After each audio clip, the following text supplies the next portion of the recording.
اللہ رب العالمین والصلاة والسلام علی سید الانبیاء والمرسلین نبینا محمد وعلی آلہ واصحابہ ومن اہتدی بہدیہ واستنى بسنتہ الی یوم الدین، اما بعد۔ مصنف رحمۃ اللہ علیہ فرماتے ہیں قال بعضهم اعطاہ اسمین من اسمائہ رؤوف الرحیم۔ بعض مفسرین نے فرمایا کہ اللہ پاک نے اپنے ناموں میں سے دو نام رسول پاک صلی اللہ علیہ وسلم کو اس آیت میں عطا فرمائے ہیں، اور رسول پاک صلی اللہ علیہ وسلم کے لیے وہ دو صفاتی نام ذکر کیے جو اللہ پاک کے ناموں اور صفات میں سے ہے، ایک رؤوف اور ایک رحیم۔ نام سے مراد یہ نہیں ہے کہ جو پہچان کے لیے ہوتا ہے، جیسے عام آدمی کا نام ہوتا، لوگوں کے نام ہوتے ہیں، ان کے والدین نے ان کے اوپر نام رکھے ہوتے ہیں، وہ اس کی پہچان کے لیے ہوتے ہیں۔ ساجد بھائی ساجد کو جو ہے وہ کہا جائے تو یہ کہ وہ پہچانا جائے کہ یہ ساجد ہے، دوسرا بھائی اس کا نام عابد رکھا گیا ہے۔ اب یہ ضروری نہیں ہے کہ ساجد کا معنی اور صفت اس کے اندر موجود ہے کہ وہ بہت سجدے کرتا ہے،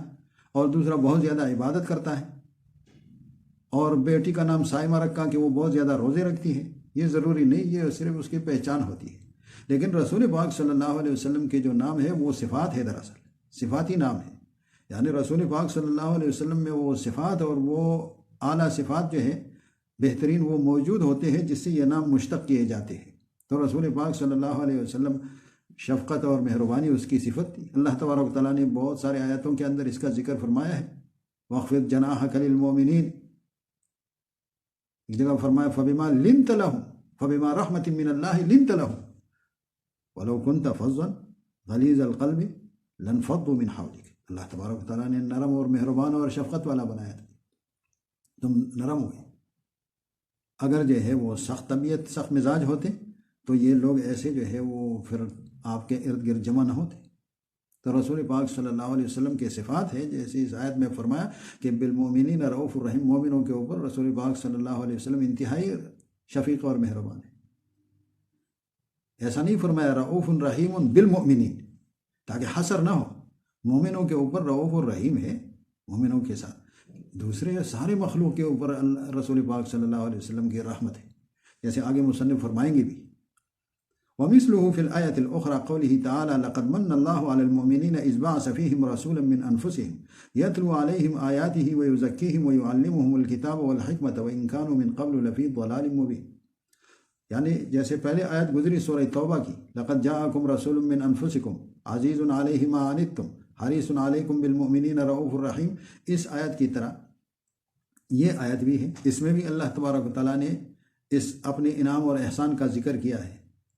کہ اللہ پاک نے مومنوں کے اوپر یہ انعام اور احسان کیا، اذ بعث فیہم رسولا من انفسہم، کہ ان کے جانوں میں سے، ان کے جنس میں، ان میں سے اللہ پاک نے ان میں ایک پیغمبر بھیجا۔ مومنوں کا خاص ذکر اس آیت میں کیا گیا، جیسے پہلے گزرا کہ پہلے آیت میں خطاب کن لوگوں کو ہے۔ مفسرین کے چار قول ذکر کیے تھے کہ بعض نے کہا کہ اس میں خطاب مومنین کی طرف ہے، بعض نے کہا کہ اس میں خطاب جو ہے وہ اہل مکہ کی طرف ہے، بعض نے کہا کہ سارے عربوں کو خطاب ہے، بعض نے کہا سارے انسانوں کو خطاب ہے۔ یہاں پر خصوصی مومنین کا ذکر کیا۔ در حقیقت رسول پاک صلی اللہ علیہ وسلم سارے انسانوں کے لیے آئے ہیں، لیکن چونکہ مومنین جو ہے وہ اس نعمت کی قدردانی کرنے والے ہیں، اس سے فائدہ نفع حاصل کرنے والے ہیں، اس رسول کی دعوت کو انہوں نے قبول کیا، ان کے اوپر ایمان لایا، اس کی اطاعت اور فرمانبرداری کی، اس کے ساتھ محبت کی، تو اللہ تبارک و تعالیٰ نے فرمایا کہ مومنوں نے تو اس نعمت سے فائدہ اٹھایا، ان کے اوپر اللہ پاک کا یہ بڑا احسان ہوا۔ اذ بعث فیہم رسولا من انفسہم یتلو علیہم آیاتہ ویزکیہم، اور اسی طریقے سے وفی الآیۃ الاخری، دوسری آیت میں بھی ہے هو الذی بعث فی الامیین رسولا منہم۔ اسی وجہ سے ہم بعض مفسرین نے کہا ہے کہ یہ عرب جو ہے یہ ان کو خطاب ہے، جیسے اس آیت میں عربوں کا ذکر کیا ہے، تو گویا کہ سب کے لیے اللہ پاک نے پیغمبر صلی اللہ علیہ وسلم سب کے لیے تشریف لائے، اور بعض آیتوں کے اندر جو ہے وہ عربوں کا خود تخصیص ہے موجود ہے، بعض میں مومنین کا تخصیص موجود ہے، اور بعض آیتوں کے اندر تعمیم موجود ہے سارے بشر اور سارے انسانوں کا۔ تو اس آیت میں اللہ پاک نے عربوں کا تخصیص فرمائی ہے، هو الذی بعث فی الامیین رسولا منہم، اللہ پاک وہ ذات ہے جس نے یہ کرم اور یہ احسان فرمایا ہے۔ امیین سے مراد عرب ہے، کیونکہ عرب کے اندر جو ہے وہ اکثر اور بیشتر امی کا معنی یہ ہے کہ وہ لکھنا پڑھنا ان کو نہیں آتا تھا۔ رسول پاک صلی اللہ علیہ وسلم کی صفت بھی امی ہے، رسول پاک صلی اللہ علیہ وسلم بھی لکھنا پڑھنا اس نے بھی نہیں سیکھا، لیکن جو دوسرے لوگوں کے اندر یہ صفت تھی، یہ کوئی کمال کی بات نہیں تھی، قابل تعریف بات نہیں ہے کہ وہ امی تھے۔ ہاں، رسول پاک صلی اللہ علیہ وسلم کے میں یہ کمال کی بات ہے، بلکہ معجزہ ہے، بہت بڑے معجزات میں حضور پاک صلی اللہ علیہ وسلم کا معجزہ ہے کہ اللہ تبارک و تعالیٰ نے اس کو امی بھیجا، پڑھا لکھا نہیں، اور پھر جو ہے رسول منہم، انہی میں سے امیین میں سے اللہ پاک نے ان میں رسول بھیجا، یتلو علیہم آیاتہ ویزکیہم ویعلمہم الکتاب والحکمہ، جو آیتوں کو ان پر تلاوت کرتے ہیں، ان کی تزکیہ نفس کرتے ہیں، ان کو کتاب سنت اور شریعت جو ہے وہ سکھاتے ہیں۔ وَإِن كَانُوا مِن قَبْلُ لَفِي ضَلَالٍ مُبِينٍ، اور اگر پہلے جو ہے وہ گمراہی میں تھے، ان کو گمراہی سے نکالتے ہیں، نور اور روشنی کا راستہ ان کو دکھاتے ہیں، باوجود اس کے کہ لکھا پڑھا نہیں۔ تو یہ تو رسول پاک صلی اللہ علیہ وسلم کا ایک معجزہ ہوا، اس کے اندر کمال کی بات ہوئی، اور دوسرے لوگوں کے اندر ایک نقصان کی بات ہے، لکھنا پڑھنا یہ دوسرے لوگوں کے اندر جو ہے کمال ہے، اور ان پڑھ بننا دوسرے لوگوں کے اندر رسول پاک صلی اللہ علیہ وسلم کے علاوہ ان میں ایک نقص اور کمی کی بات ہے، عیب کی بات ہے۔ وقولہ تعالیٰ، اسی طریقے سے اللہ پاک نے اس چوتھی آیت میں بھی ارشاد فرمایا ہے، کما ارسلنا فیکم رسولا منکم یتلو علیکم آیاتنا ویزکیکم ویعلمکم الکتاب والحکمۃ ویعلمکم ما لم تکونوا تعلمون۔ وروی عن علی بن ابی طالب عنہ صلی اللہ علیہ وسلم فی قولہ تعالی من انفسکم قال نسبا وسحرا وحسبا لیس فی آبائی من لدن آدم سفاح کلنا نکاح۔ حضرت علی رضی اللہ عنہ فرماتے ہیں کہ یہ من انفسکم جو اللہ تبارک و تعالیٰ نے بار بار فرمایا کہ تمہارے نفس و تمہارے جانوں میں سے، تو اس کے معنی ہم نے ذکر کیے تھے، دو قراتیں اس میں بیان کی تھی کہ انفسکم یا انفسکم، کہ حضور پاک صلی اللہ علیہ وسلم انتہائی اشرف اعلیٰ، سارے انسانوں میں بہتر سید ولد آدم اللہ پاک نے پیدا فرمایا۔ تو حضرت علی ابن ابی طالب رضی اللہ عنہ سے اس آیت کے تفسیر میں یہ بات نقل ہے،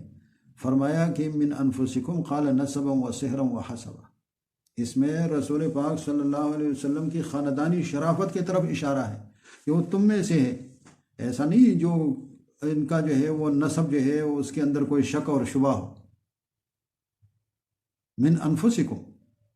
اسی وجہ سے رسول پاک صلی اللہ علیہ وسلم کے بعض احادیث کے اندر اس بات کا ذکر ہے، فرمایا لیس فی آبائی من لدن آدم سفاح، میرے خاندان میں، میرے آباء و اجداد میں، میرے شجر نسب میں، حضرت آدم علیہ السلام سے مجھ تک اس درمیان میں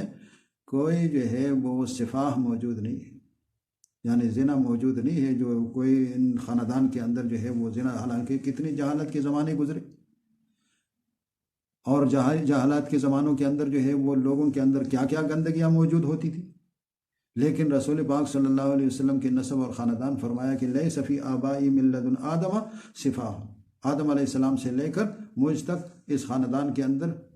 کوئی آباء و اجداد میں ایسا نہیں جو زنا سے پیدا ہو، کلنا نکاح، سارے جو ہے وہ ایک نکاح سے اور ایک عقد، اور اس شریعت کے اندر یا اس زمانے کے اندر یا اس عرف کے اندر جو عقد ہوتا تھا، اور یا جو گویا کہ ایک جائز جو ہے وہ ملاپ ہوتا تھا، اس طریقے سے سارے پیدا ہے۔ اسی وجہ سے ابن کلبی رحمۃ اللہ علیہ کا قول نقل کیا ہے، قال ابن الکلبی کتبت للنبی صلی اللہ علیہ وسلم 500 ام فما وجدت فیہن سفاحا ولا شیئا مما کان علیہ الجاہلیہ۔ ابن کلبی فرماتے ہیں کہ میں نے رسول پاک صلی اللہ علیہ وسلم کے ماؤں میں بھی 500 مائیں جو ہے اس کو لکھا، میں نے 500 ماؤں یعنی دادیوں میں، نانیوں میں، مختلف شاخوں میں جو رسول پاک صلی اللہ علیہ وسلم کی دادی اور نانیوں میں ہوتے تھے مختلف، ان میں سے 500 کی میں نے تحقیق کی اور میں نے لکھا، جس کو میں نے پایا کہ وہ سارے جو ہے وہ ایک اعلیٰ خاندان حسب نسب کے اندر پیدا ہے، اور ایسے جو بغیر نکاح اور جیسے جاہلیت کے طریقے ہوتے تھے ان میں سے کوئی بھی نہیں ہے۔